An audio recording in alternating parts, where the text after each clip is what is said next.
Jacob,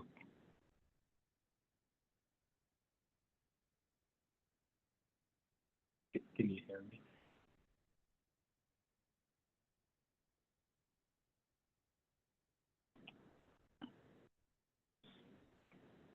Can you hear me? I can hear you now. Jacob, how are you? Doing fine, sir. How are you doing? I'm good. I'm good. It's good to see you. It was always good to see you in the Cisco Dallas office, and it's good to see you virtually now. Thank you, thank you, thank you. Thanks for having me here, my friend. So you were at Cisco Live. That is correct. I like to introduce you briefly, like to my viewers. And Okay. was it the third floor or the fourth floor in Dallas? Like Cisco? It was the third floor. I think the third floor, I believe. That was normally the TAC third floor, if I recall. Yes. Yeah. So let me introduce you to my viewers. My viewers are mostly kind of working towards their CCNA. Okay. And Jacob, a lot of my people heard of like the CCNA, CCMP, CCIE, and Jacob is a CCDE, which means he's one of the best in the world. There was probably 10 of them at some point, 40 of them at some point, probably over 100 now. He's a giant. He's a network giant. So we're going to learn a lot from Jacob today. So Jacob, I want to hear your story, like where you started and where you are now and what really helped you. From a perspective of a beginner, like my people are beginning in this industry, and we just want to, including myself, we just want to learn from you. Okay. Well, thank you for having me. I think it's a privilege to be here. From a personal level perspective, I'm a father of two. I have a 17-year-old son and a 3-year-old daughter. I'm a husband as well. And I've been in IT and technology or the cybersecurity space for more than 20 years that I've been doing this. But like everyone else, I have to start from somewhere. Meaning, Jacob, let me ask you this. Would it be better, because I kind of have you on like speakerphone, and would it be better to switch to just like to the computer, like just calling from the laptop? Is that going to improve the quality? Okay, I can do that. Okay, I'll probably do that too, yeah. Okay, thanks. Here. Or do you hear me well? Yes, I can hear you. I can hear you well. Okay, let's keep going. Okay. So, as I said, where I stopped, that I was once a beginner, like your audience today. For me, I started in the late 90s. I'm originally from Nigeria, West Africa, and that is where I started my journey. In fact, I was in Lagos running a cyber cafe whereby people go and browse. And as a network engineer, back then, you are the network engineer, system admin, you do it all from an engineering perspective. And I took the CCNA like most of your audience are trying to do today. But there's one thing that I want to mention how I got into technology at the first place. And how I got into technology at the first place was through failure. And what do I mean by true failure? I will elaborate on that. In high school, when I was growing up, I was trying to become, or I planned to become an economist in college. And like most university, you have to pass an entrance exam. I think it's called FAT, the global one. In Nigeria, it's called JAM. But I couldn't pass the exam the first time, I would say. And you have to wait a year or so to do it again. And that period of waiting to retake the exam, that is how I stumbled into computer. And when I took the JAMP exam, I decided to go do computer science in university. And after that, I did CCNA, CCNP, and I migrated to the United States in the early 2000s and worked with few companies. You got your CCNA and CCNP before coming to the States when you were in Nigeria. I only got my A+ while I was in Nigeria. So when I came to the US, the first year, I got a CCNA in 2005. Then I progressed to CCNP. Then I progressed to what they call the CSSP back then. I think it's the CCNP of security, whereby we have 5 exams or so. Then I took that as well. Then earlier this year, I took the CCDE exam after my 3rd attempt. So I failed the CCDE exam twice over a span of almost more than 10 years from studying and trying to achieve the CCDE perspective.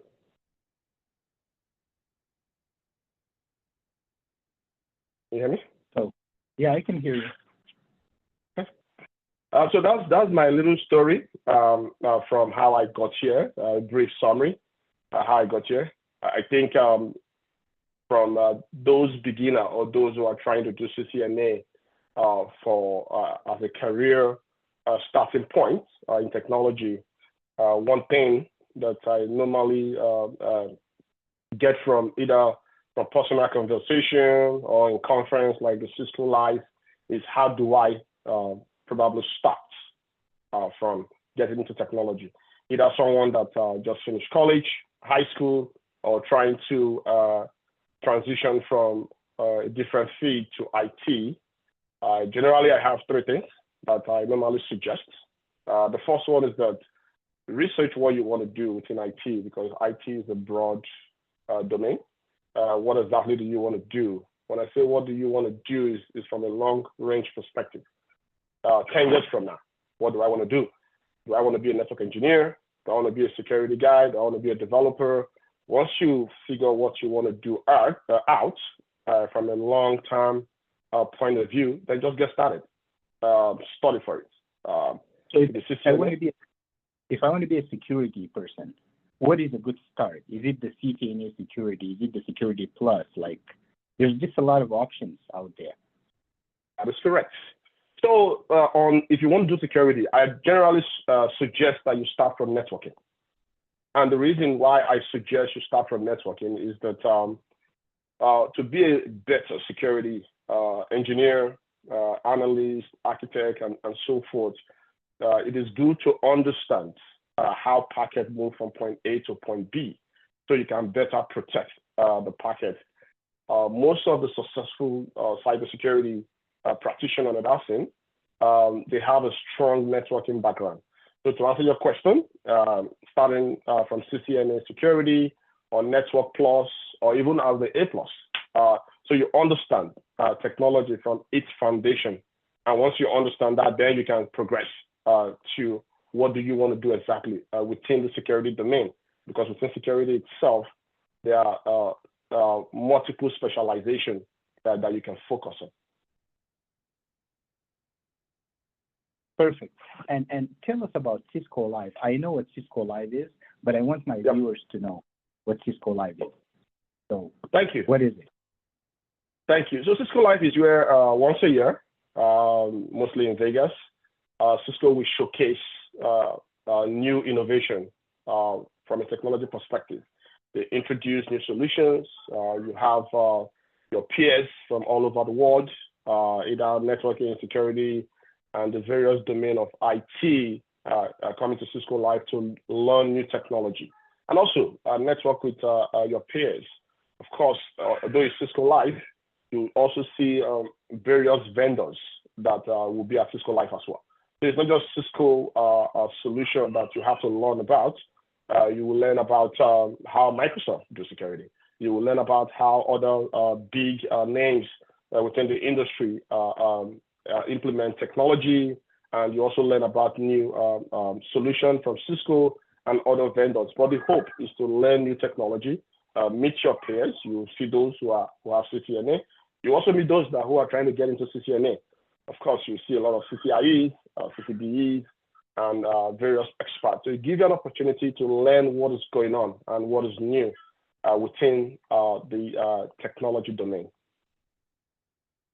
Perfect. So Cisco Live is an event once a year where Cisco meets with their customers in Las Vegas or any city, and they showcase their products, they present their products to the customers, and they also like provide, like, I think they bring some of the best Cisco people to provide training also on new technologies and things like that. That is correct. Were you training on any technology or? Not this year. I didn't participate in any briefing personally, but in the past, when I was at Cisco, I normally have done briefing in Cisco Live. I think one of the one I can remember was in 2012. I was staying back then, and then the Olympic was going on in London, and we were part of the team that was working with BT Technology that was handling all the technical solutions that are needed to have an effective Olympic. There, I met with customers, discussed with partners, and so forth from Cisco's technology perspective. But this year, I did not present personally. I attend and learn from other people. Nice. And I see also, like, on your LinkedIn profile, I see you were at Stanford at some point. That is correct. So they have like security programs, or like what's the? That is correct. So I think within the 2007 and 2008, I went to Stanford to do a short program on security. And the reason I went to Stanford, then I had certifications, but it was something that I was trying to get from Stanford from a security perspective, understanding the policy aspects of security, understanding how security and innovation fuel businesses and also help society at large.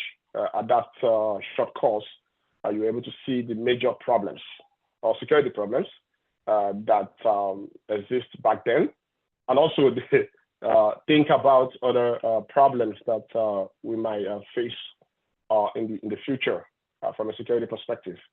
Even though that was many years ago, most of the things that were discussed within my cohorts and the professor were things that probably the professors and everybody participating in that program think will happen, and most of them are happening from a security perspective. The challenges, I mean to say, that were discussed then, and you can see most of those challenges one way or the other, and in various industries, from cybersecurity perspective and defensive strategy, or what you need to do to be able to protect organization.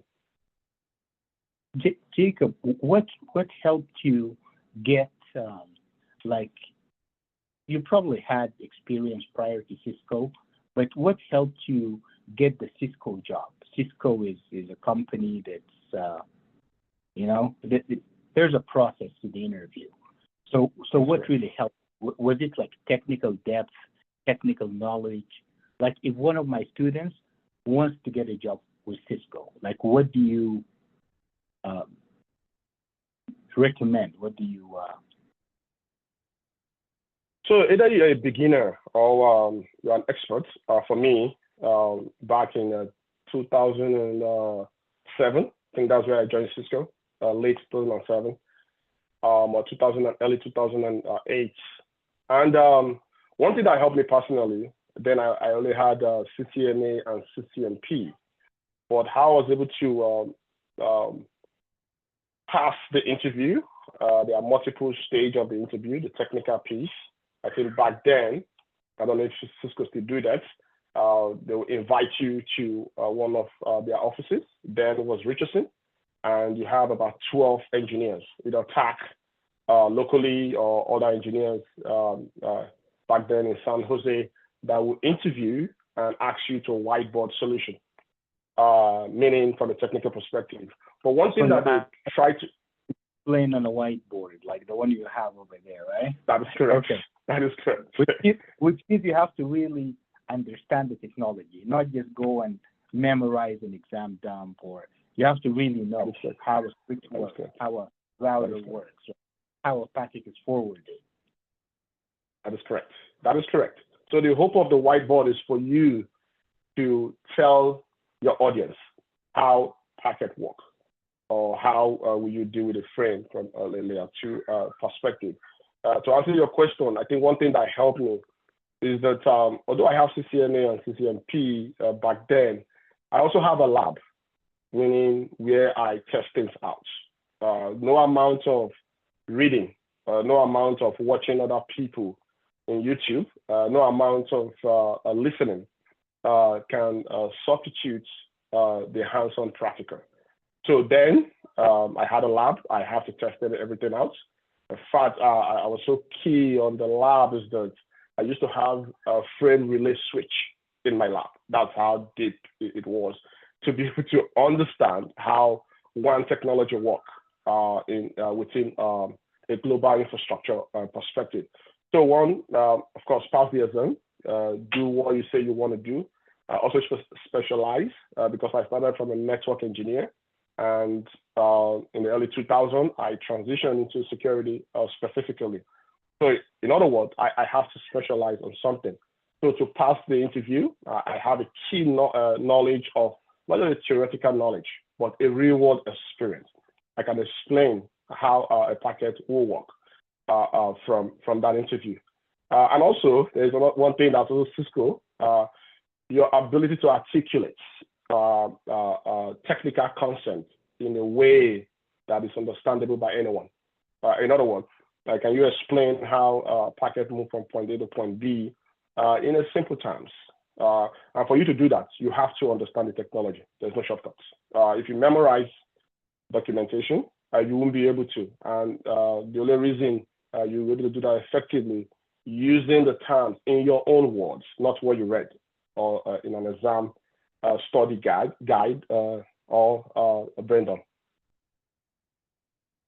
If you can explain it simply, you don't understand it well enough, right? Einstein. That is correct. Right, that is exactly. Correct. If you understand something, you should be able to explain it on an interview, even if your English language is kind of like a beginner level. But if you really understand the technology, you should be able to explain it in a way that people will understand it. That is correct. And I want to point something at that because you mentioned something that is very important. The world is now a global village. Of course, as you can hear, I've mentioned in this interview, I was born in Nigeria. I speak English, but I've been in America for 18 years. But if you notice carefully the way I pronounce things, you can tell that, okay, I was from somewhere else, meaning the way I talk. So even if you don't speak English, it doesn't matter. If you understand the technology, or if you try to understand why things work the way they are, not just knowing how things work, but knowing why behind it, irrespective of your language or how you speak English, people can still understand, because technology is one thing that is used globally from a technical perspective. So being able to articulate that in the simple terms, I think can be understood by anyone. Thank you for mentioning that. That's encouraging. Thanks. And I think at Cisco you held various positions. I read your LinkedIn profile, and in our language we say "mashallah," meaning like, well, you're impressed. You know, that's just kind of like. I saw your LinkedIn profile, and even at Cisco, like a company of very, very bright people, very competitive. But even at Cisco, I could see you were moving up, progressing from a position to another. So talk about your various roles at Cisco. Okay, thanks. So my various role at Cisco, my first role is as a Cisco TAC engineer, customer support engineer, in the late 2007, early 2008. And I was hired at Cisco to become a tech engineer supporting VPN. Today we have all kind of VPN. Back then, we have the legacy VPN clients that most of us use with IPsec, tunnel. Before we have shiny tools and technology today, we have the old PIX firewall. Go ahead. I have a question. I don't want to forget. So then we can talk about VPN again, okay? So when we worked, because now I'm kind of remembering like our work together. When we worked in Dallas on the 3rd floor, right? Customers calling, networks down. Most people are very, very, very stressed. And you're walking with a smile. So was the job too easy for you? Like that's one thing I remember. Like the environment itself was not an easy environment, and calls and customers and like it's kind of high, fast paced, and you seem to be like relaxed. So was it was the job easy for you? No, actually it wasn't. It was difficult for me. And I think you asked that question because you have listeners that are trying to get into technology, probably. Even though I had a smile and consistent, it wasn't easy. It was difficult for me, per se, especially in that stressed situation whereby a customer has spent thousands or millions on a solution and it's not working. And when they call you, the poor tech engineer, they pour all their frustration on you. And within that frustration, if you can't probably be confident enough to understand that you can walk them through the solution systematically or provide a solution to them systematically. So for me, the reason I was able to keep a smile or I was calm irrespective of the case severity, Sev 1, Sev whatever, I was calm, is that once you call me and I have the case, I will try to ask questions, try to learn as much from you as possible. And sometimes I will tell customer that I'll be right back. Just go to the break room to ease down and come back and continue the case. And if the problem is so complex, I can tell customer, okay, I'm not sure what the solution is right now, but however, let me collect as much information from you as possible, and let me go lab it up so I can understand the problem from my own lab, meaning in Cisco lab back in the day. Then once I lab it up, most of the time, if I lab it up, try to reproduce the customer's problem, 90% of the time, I'll figure out what's going on. Because at that point, I'm trying to simulate what the customer is trying to do, either from implementing a solution, not the way Cisco recommend from a best practice perspective, or pure misconfiguration altogether. Or sometimes it can be a software issue, whereby neither I can help. We have to engage the software developer to be able to resolve the issue. But I want to key on your question because that's very important for beginners. Sometimes we feel inadequate because of lack of experience. And I would say that after being in technology for this long, in one stage of our career or the other, we felt that we had that feeling as well, being inadequate. They call it the imposter syndrome. And we all are, because if technology or we experience major technology change every 18 months, I mean, something new changes. And either you've been here for 20 years or you've been here yesterday, everybody has to learn that new technology and be able to become an expert in that technology. So your ability to be able to learn new technology, no matter how difficult it is, be patient with yourself. You can't be an expert in 3 months. Some things just take time, per se. So be patient. So to answer the question again, going back to the question, the reason I smile or I'm not, I don't, probably I ease the situation. Don't become very high in frustration in responding to the customer because the customer is already frustrated to start with. So I cannot be frustrated. My job is to walk them through and also acknowledge where I do not know and revert back to them. and customer will appreciate and respect that. Speaking from a tech or engineer perspective. Don't know if that answers your question. And it's probably a Nigerian thing too, because I have really good friends from Nigeria. I seem to get along with Nigerian people, and most of them, at least the ones I know, are very calm. Thank you. Thank you for that. Thanks. So, there's a lot of advice online about here's how you should write a resume, here's what you should say on an interview. But what I'm learning from you today, what really, really, really matters is to know the technology, to understand the technology deeply. That is correct. Yes, you're correct. To add to that, I think, I don't know if it's a getting to the destination quick, but online you will hear all kinds of suggestions. You can become an expert in 3 months, or you can become an expert in 2 days. And sometimes, I don't know if anyone giving that advice for that short period is helping his or her audience. Because if the person giving the advice has spent 10 years in that field, telling somebody that they can become as experienced as them in 3 months might not be necessarily correct. So telling them what it takes, I think that's what you can do to help a beginner. Tell them that it's going to take time, but however, if you are consistent, if you know exactly where you want to be when you grow up, meaning if you want to do networking specifically, 20 years from now, do you still want to do that networking? So if that is the objective, then just take the step and start building your experience, your network, and understanding the technology.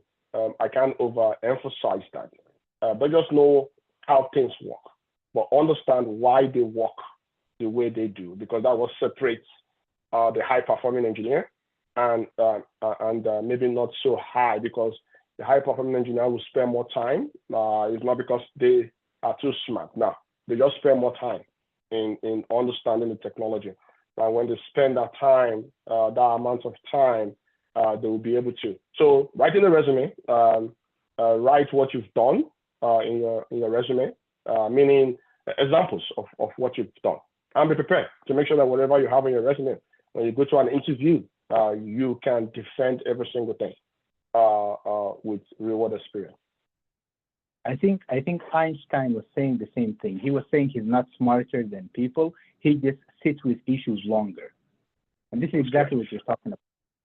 Because if you just stay with something today and tomorrow and tomorrow and tomorrow and just keep going, consistency, you'll be successful. You'll know it really well. That is correct. You're very correct. Staying with the problem long enough, you become an expert in solving that problem. Because I think anyone has the potential to be very knowledgeable in any field, but are you consistent? Are you committed? Do you want to learn every day? But that's the secret, consistency. Yes, sir. You have to be consistent day in, day out. Like, for example, like I offer a CCNA. I help people get jobs, entry-level jobs. Okay. And one is the CCNA. My CCNA class is 8 months or 7 months, something, 8 months. Okay. A lot of people tell me, hey, let's finish in a month, let's finish in 2. And yes, we can. But when we learn the CCNA over 7 months, these guys go take the test, and some of them get 100%.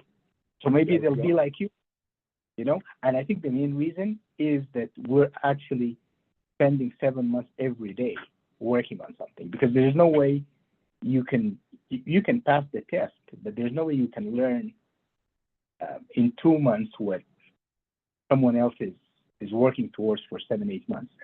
And so what do you think? Do you think we should keep it that way, or do we kind of make it 3-4 months, or the way that you just described of the 7 months, I think that's the best way to go about learning CCNA, because you're trying to create those who can get the job done once they have an opportunity. Because we've also seen whereby those who went to a boot camp of 1 month and study CCNA and got CCNA. And when they had an opportunity, they couldn't perform at the job. You cannot provide what you do not have. In other words, if you don't understand the technology, you don't understand it. If you haven't done it before, you haven't done it before. So there's no way that you will succeed. But as you rightly mentioned, if you do that for 7 to 8 months, you have a detailed understanding of protocols. You have a detailed understanding of technology. Once you do get there, even problems that you haven't seen before, if you encounter those problems the first time, you can pull your past experiences together to be able to solve that problem. So my answer to that, sorry, is that keep it that way. Because if you have someone do CCNA within a month, they might not see it, but you're setting them up for failure.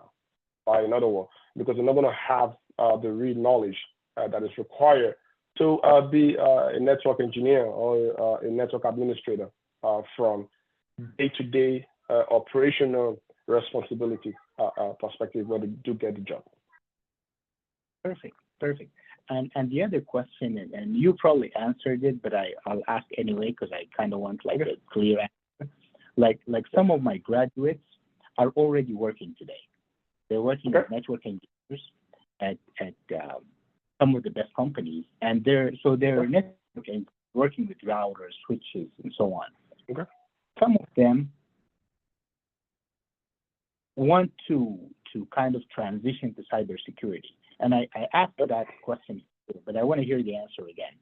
So some want to transition from being a network engineer, a strictly routing switching person, let's say, to cybersecurity. So what is step one?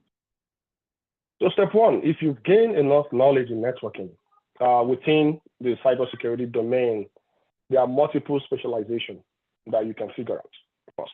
So you want to get into cybersecurity. You want to become a cybersecurity analyst. You want to become a cybersecurity engineer. You want to be a penetration tester. You want to get into governance and policy. That's the first thing that you have to do. Well, okay, you say, okay, I want to become a cybersecurity engineer. Then just what you've done with routers and switches, the experience, you start either create your own lab. If you notice, I didn't say go write an exam yet. Create your own lab or enroll in advanced cybersecurity program that is not just theory, but that have practical that you can also learn or get your hand wet, as we say it, from everyday experience perspective. So you've figured out what you want to do in cybersecurity. You pick a network security engineer in that case. You've already know about routers and switches. The routers and switches that you do know about have some security features in there. So understand how those security features work. Get your hand wet in network security tools. Understand how they operate or how they work in conjunction with the routing and switching that you've already familiarized yourself with. Once you have that practical experience, there are various certifications out there. If you had Cisco CCNP in route switch, you can take the Cisco CCNP in security as well. So you've had the hands-on experience. You've learned how it works in real life, meaning you know how it works in real life. You understand how to configure a network device, how to place it from a network security perspective in the network. Sometimes I've got into conversation whereby I got asked, should I place the next generation firewall behind the router or in front of the router? It depends of what you're doing. Experience is the one that will give you that knowledge perspective. So learning or figuring out what you want to do, get started. Either you are a beginner or you're trying to transition, get started. Because if you don't get started, you will never get to the destination where you want to go. So you have to get started. Just talking about it is not enough. Once you get started, take the necessary exam. And if a potential employer sees that you have a network background, trust me, you have an edge over somebody who doesn't have a network background. In fact, a network engineer is a better security engineer because they understand packet flow. They understand how framework. They can understand the security in each of that hierarchy. So in layer 2, what are the security requirements? In layer 3, what are the security requirements? In the upper layer, what are the security requirements? Because there are security that can be built into each of the layer. Well, let me say the OSI layer in this case, to be more specific. So that is how you get started. Once you get your certification, apply for a job. Use your network that you have. Tell them that you're a security engineer. And do not allow the, I think it's common today, the imposter syndrome. Trust me, you are not an imposter. Get started. Don't allow anybody to tell you that you can't do it. Yes, it can be done. Once you get started, you're not trying to be an expert overnight, then you can do it. Because I referenced earlier, the world sees major technology changes every 18 months. So if that's the case, then you that is just the beginning, and somebody that's been here for 10 years have to learn that same new technology.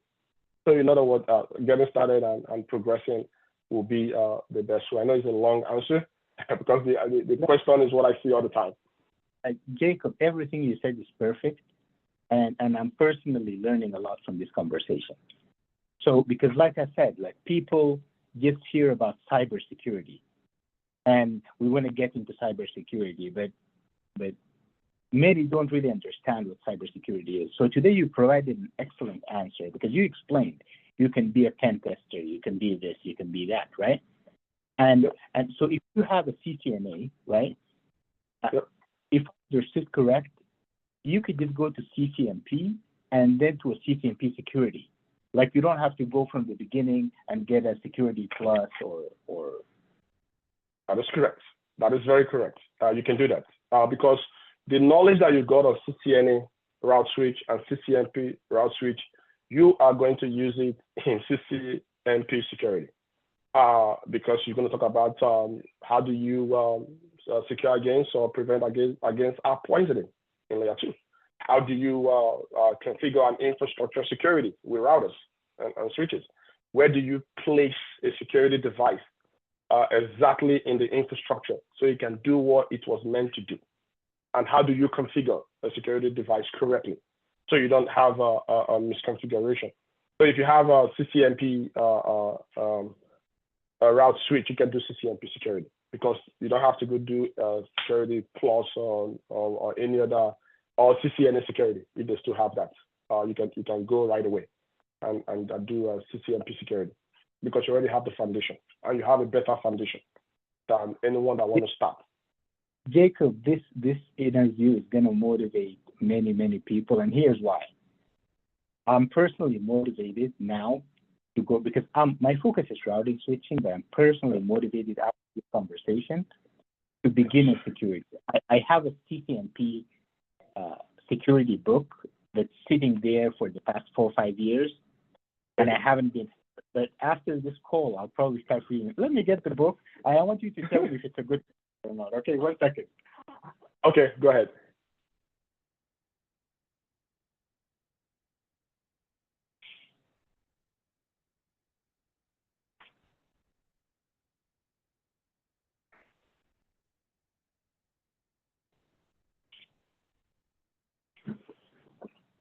So it says like CCNP and CCA security core. Yes. Would that be? That would be a good book. I don't know what version because Cisco Press have a multiple version. If you purchase it this year, yes, no, that would still be valid. I've had this for like 8 years now. Okay, like you need the new. Go ahead. So like I said, like you really motivated me to jump into security. And this book has been there for like a couple of years now. And I've had it at a previous home and I moved it with me here. But I just read 3-4 pages. But after this conversation, because I feel like now I know how to have an excellent, after this conversation, I know how to have an excellent start in security. If I understand CCNA, if I understand CCNP, if I understand routing, switching, basics of networking, then that's an excellent point from a security person. And the next step would be, in your opinion, is the correct version of this book. Yes, sir. That is correct.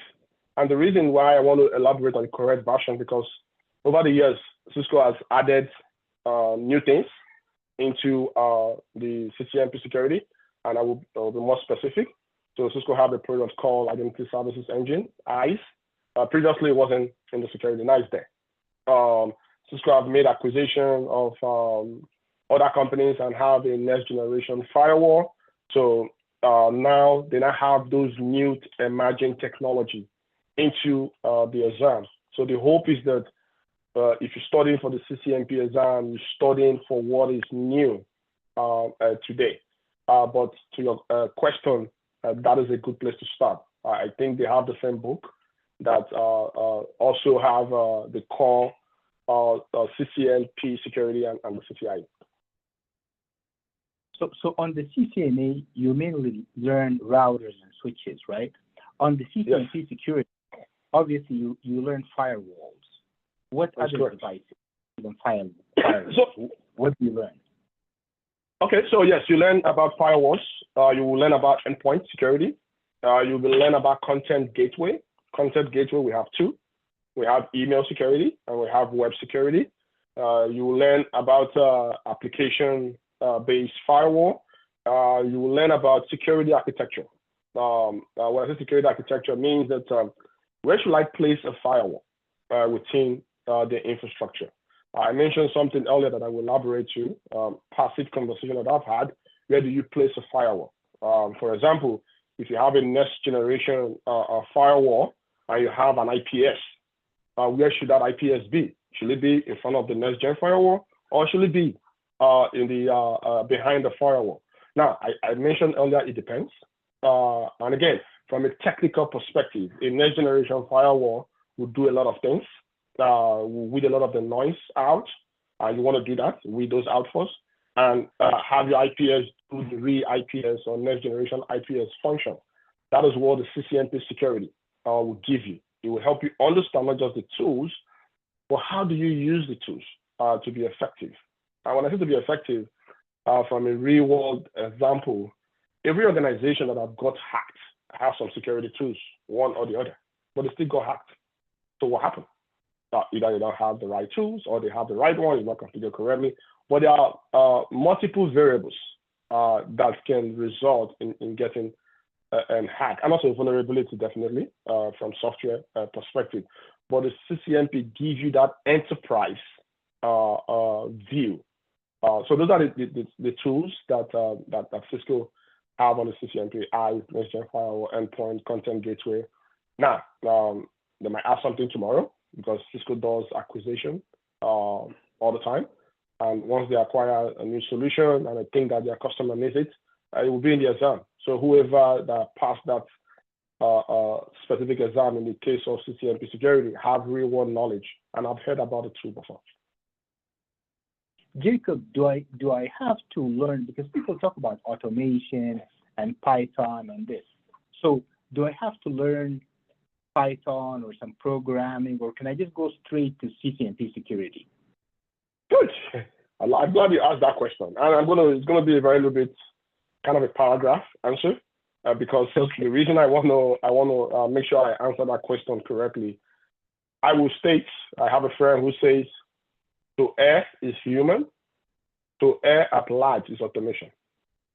I will repeat that again. To err is human, to err at large is automation. Error from error.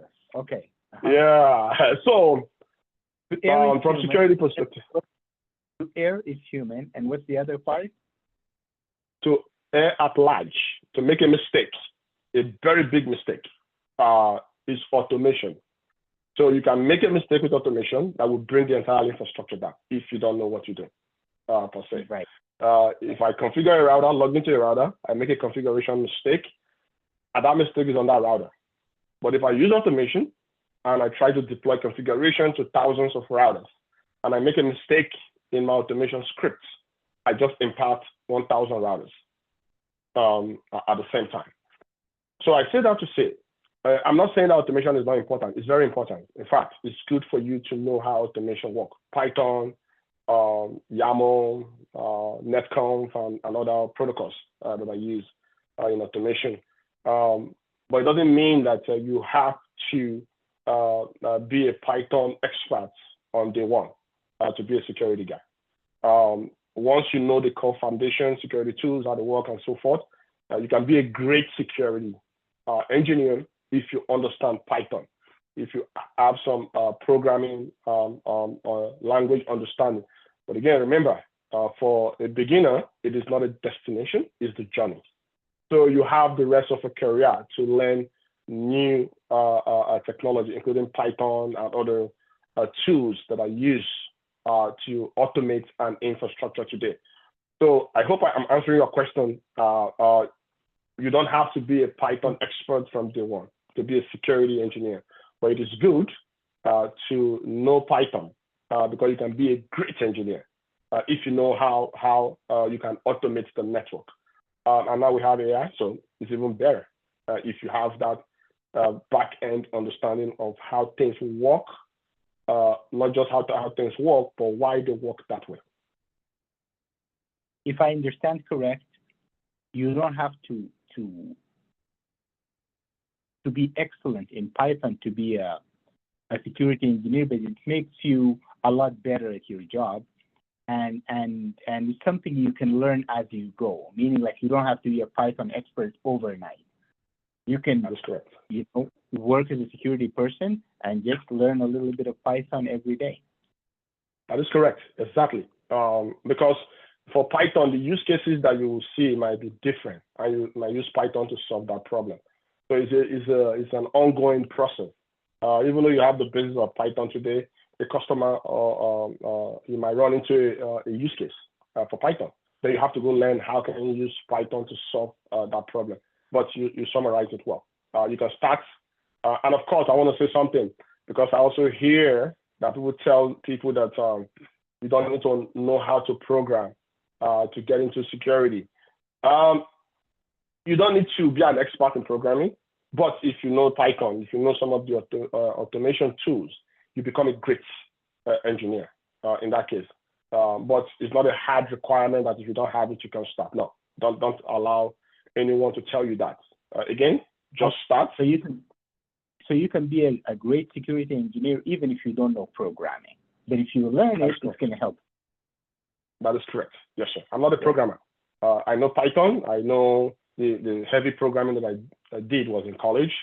In my day-to-day job, I've used Python to create playbook.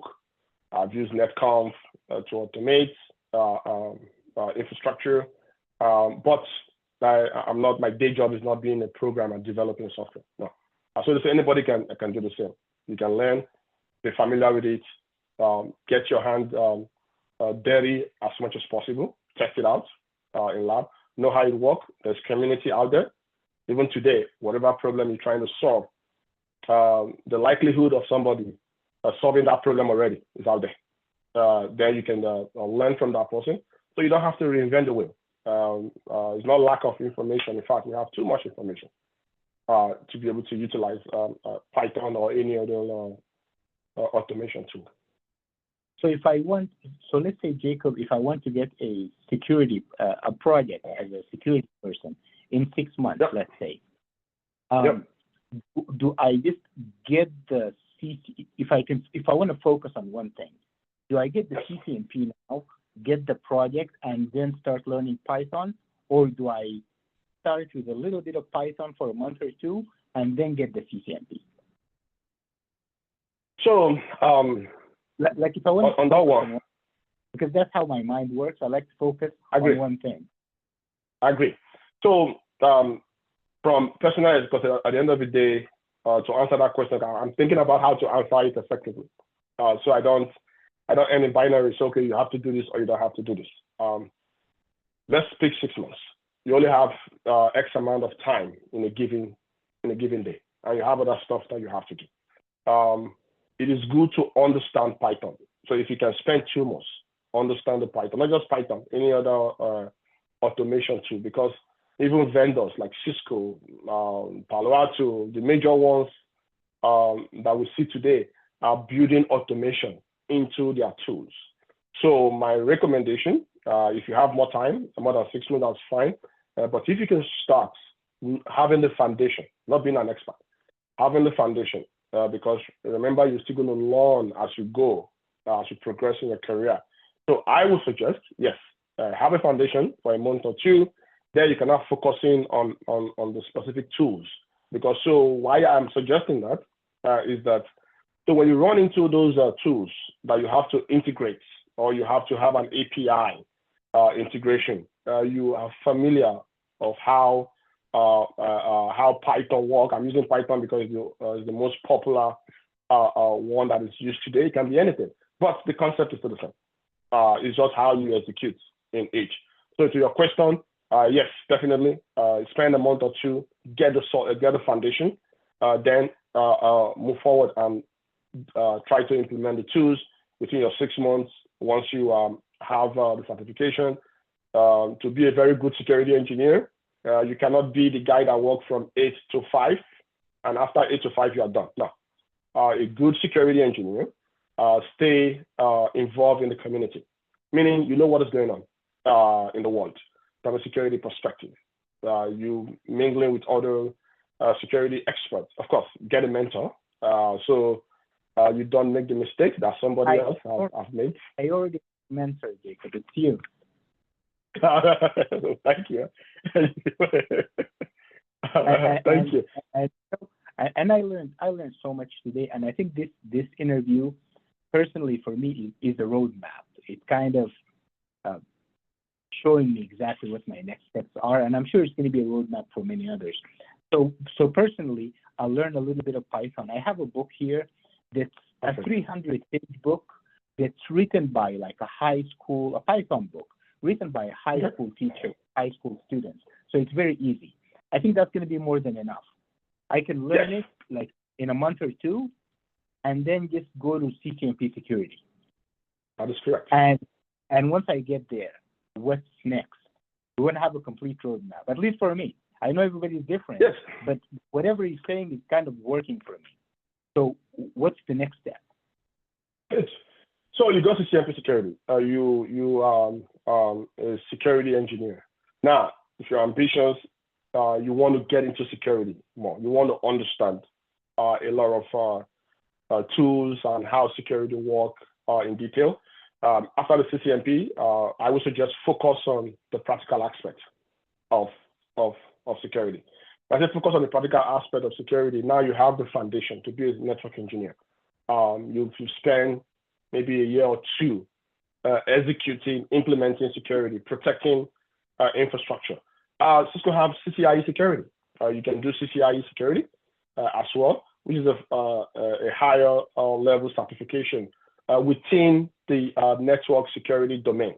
Now, if you like me, that like having a broad knowledge over time, again, I use the word over time, you can do other security certifications that are non-Cisco as well. Understand how a threat actor or a hacker will compromise an infrastructure. You can decide to take an OSCP exam, offensive security certification. In that case, did you say OSCP? Yes, OSCP. So after like CCIE security, someone can get their OSCP. Yes, and I will suggest why. Once you have the CCIE security, now if you pass a CCIE lab or any other Cisco IE lab, you have a real-world experience, one. And also you have the consulting or you have the high engineering real-world practical experience. Now, why do I suggest an OSCP? You're protecting an infrastructure not just for protecting sake. You're protecting the life, blood of any organization, which is data. So if that is true, then it makes sense to understand how a threat actor tries to compromise an infrastructure. Now, you can read all the books you want, you can watch all the YouTube you want, but if you immerse yourself in a real-world experience, so in this case, you're trying to compromise a machine, In this case, you know how to move laterally. In this case, you try to escalate your privilege. In this case, you know the different options that a threat actor have. And most importantly, you're not just implementing solution from a defensive perspective, but also you're also implementing to be able to protect the offensive guy. So again, personally, I took the OSCP a long time ago. I did CEH a long time ago.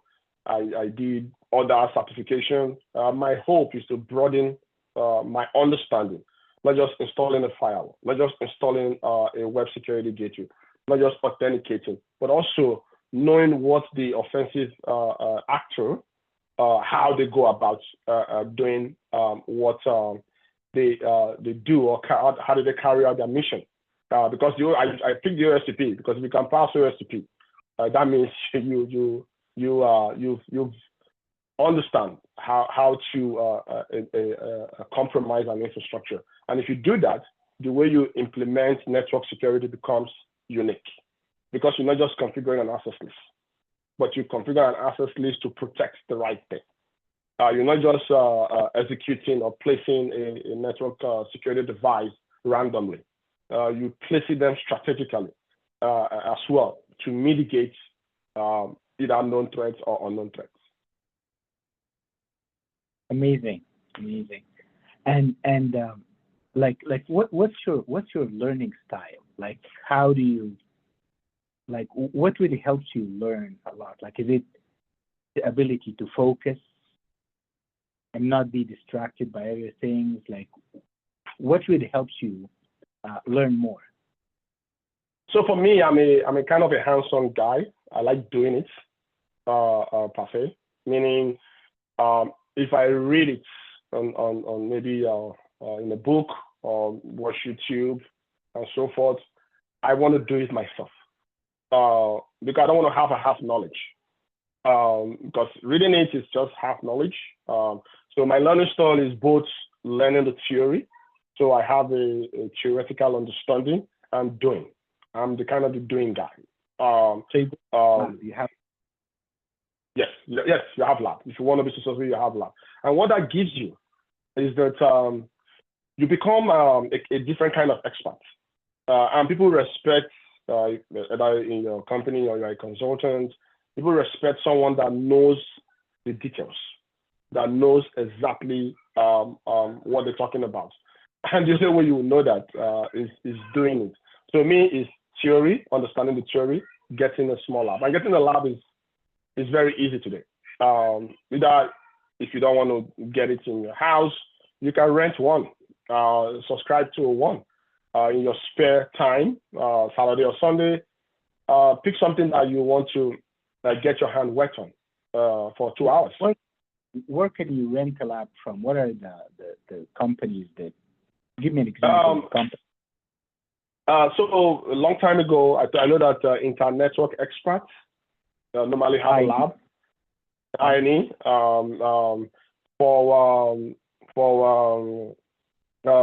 if you want to do OSCP or you want to do maybe offensive training, offensive security, the company that administers the OSCP have a lab that you can go and learn how to break things.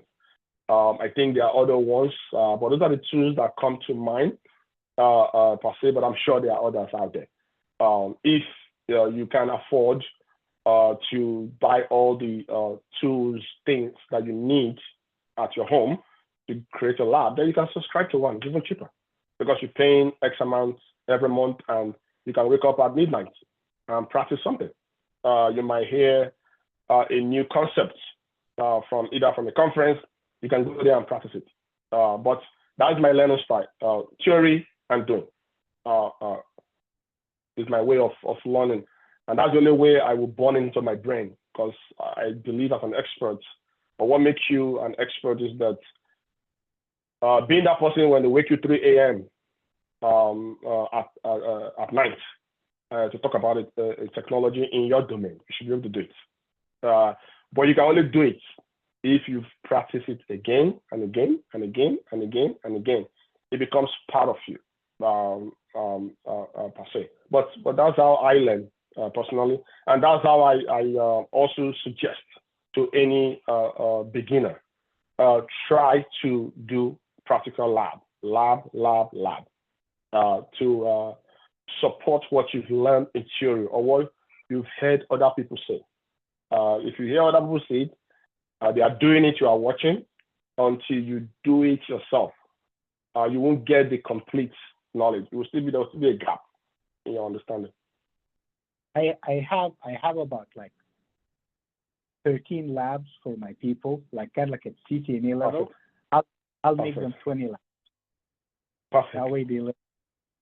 Yes, yes, that's correct. That's good. That's good. It's very good. Nice. See, like, I was gonna ask you, but I think you know more. You know exactly what to share. So, what else do you wanna talk about? So, for me, I think I mentioned that when people ask me, I have three things I normally suggest. One, either you want to get into technology or you want to dive into cybersecurity. Do not allow anyone to tell you that it can be done. Yes, it can be done. Figure out what you want to do and get started. Once you get started, you see that it can be done. We all, either you've been doing it for 20 years or you started yesterday, every expert was once a beginner. So get started, that's one. Two, do not allow the imposter syndrome, as they call it today, hold you back, meaning you are inadequate. No, if you are a beginner, yes, you're going to be inadequate because you just started. Can you? I know what imposter syndrome is, but I want you to explain it again in simple language. What is imposter syndrome? Someone thinking they're not good enough, or they can't do it. That is correct. Or they're not good enough, right? That is correct. And it happened a lot in the security domain, especially you are a new hire. You get into a security team and you've seen people that have been there for a while. And maybe you have a year or so experience. So internally, you'll be thinking that you are inadequate. Either you yourself will be thinking so, or other people will make you feel so. But do not allow that to be a setback. Because again, if technology or we experience major technology maybe change or every 18 months, then we all are beginner at one point. Any new technology that comes up tomorrow, I'm sure within 6 months I will know what to do. And do you know what? I have to learn about that new technology. So in other words, I'm not an expert. It is a new solution. So as a beginner, do not allow the imposter syndrome to be a setback. So one, figure out what you want to do, get started. Once you get started, you're not going to be an expert overnight. Just be consistent. Be consistent. Once you continue to be consistent, then you'll become an expert in no time before you know. Work on anything every single day for a couple of years, you'll be an expert. That is correct. And lastly, whatever you choose to do, try to look at it from a long-range perspective. Long-range perspective. Can you elaborate more? Yes. So when I say long-range perspective, assuming you want to become a security engineer, and security domain is where you want to be, don't just do it from a short term, meaning for a few months and expect to be an expert. In simple terms, when you grow old, is that what you still want to do? For me, when I say I want to become a security guy many years ago, I told myself that when I grow old in my 70s, if I'm still working, or if security is what I want to do. So totally it must be. I'll still be training when I'm 70. Good. Here we go. So if security is what you want to do, let it be your long-range objective. So if that is the case, then it becomes easier for you to be consistent. And do not fall into this thing that they'll tell you that if you do this for 3 months, you become an expert. I don't believe in that. if you do a training of CCNA for 7 months, you now get started. That means you have a long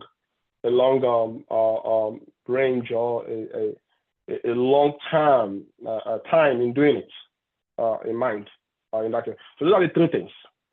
Get started. Do not let maybe your lack of experience at the beginning be a setback for you. And lastly, if that's what you want to do, have a long-term view of it. Those are the 3 things I would tell anyone. Of course, you will fail along the road. That's necessary. Because if you haven't failed, you don't even know what success means. So failing is part of the journey as well. So Jacob, I tell my students to have a goal of working at one of the top companies, because I believe it opens up a lot of doors for you. So you've been at Cisco for years, right? That's correct. What did you do after leaving Cisco? And what I did. Working on that? Go ahead. So I think that's a good question. If you are opportune to work with the major names, please do it. And I want to make sure I stress that correctly. As a beginner, money should not be the primary motivator, because money will come. I think recently I was doing a training in a school with Cisco. A 12th grader asked me that how much do I make, because he wants to make the kind of money that I make. But my response, and I told him that, well, if you want to make the amount of money I'm making, that means you're going backward. Because when I started, the things that are happening in the world today wasn't happening then. So now you can decide to build the next thing that will change the world. So working with a big company, have a long-range view. Money it should not be the primary focus. Of course, it doesn't mean that you have to work for free. But as a starter, if you have an opportunity to do an intern, do it. It gives you that experience.